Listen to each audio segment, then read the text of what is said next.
Millionaire CEO discovers that the doctor caring for his grandmother is pregnant with his child. Elliot Turner was a very rich man.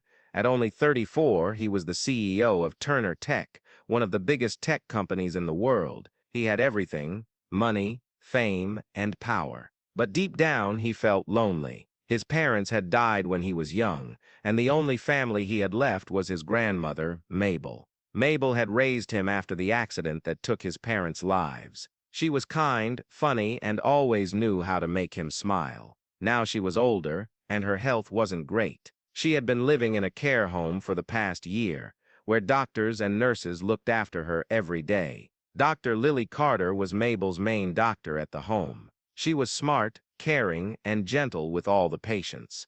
Elliot had met her a few times when he visited his grandmother. They talked politely, but nothing more than that. He respected her work, but he didn't think about her much beyond that. One afternoon, Elliot stopped by the care home after a big meeting. He wanted to check on Mabel and see how she was doing. When he arrived, he saw Lily walking out of Mabel's room. "Hi, Mr. Turner," Lily said with a smile. "Your grandmother is resting. She had a good day today." "That's great to hear," Elliot replied. "Thanks for taking such good care of her." Lily nodded. "It's my job, and I like it.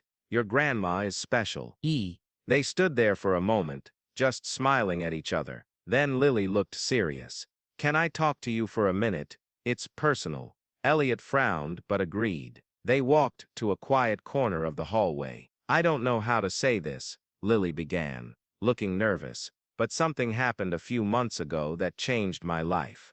Elliot waited, confused.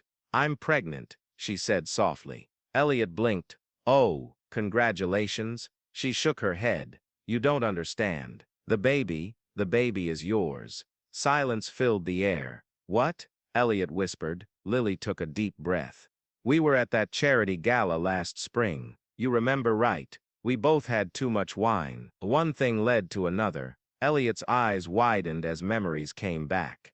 That night, the hotel room. It had been a mistake. One wild, emotional moment neither of them had planned. "And now, you're having my baby?" he asked, stunned. "Yes," Lily said quietly. "I just found out a few weeks ago. I wanted to tell you sooner, but I didn't know how. Especially with your grandmother being sick and everything." Elliot ran a hand through his hair. This couldn't be real. He was a businessman, not a father. He didn't have time for this.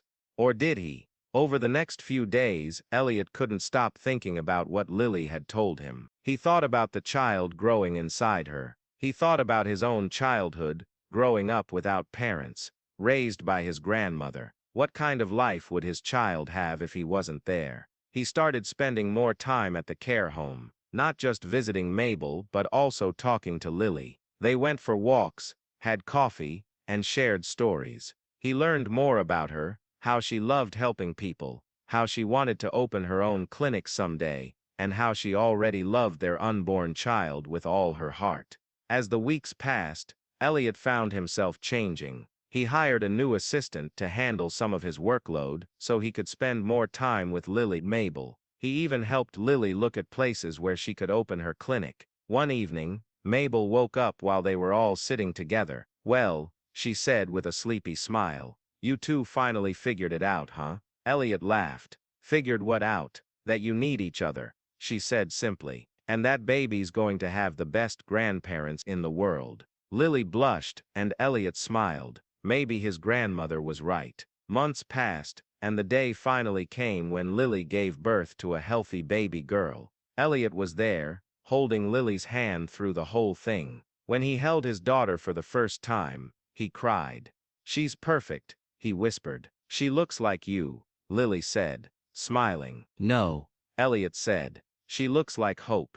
Later that night, Elliot sat by Lily's hospital bed, watching his daughter sleep. "I want to be there for both of you," he said. "Not just because I should, but because I want to." Lily reached out and touched his hand. "We'd like that." From that day on, Elliot made changes in his life. He still ran Turner Tech, but he worked fewer hours. He helped Lily open her clinic, and they became partners, not just in business, but in life. They got married a year later, surrounded by friends, family, and Mabel, who cheered the loudest of all. Their little girl grew up with love, laughter, and two parents who had once been strangers, but now were a family. And sometimes, when Elliot looked at his daughter, he remembered that life doesn't always go the way you plan. Sometimes, it gives you something better. The end.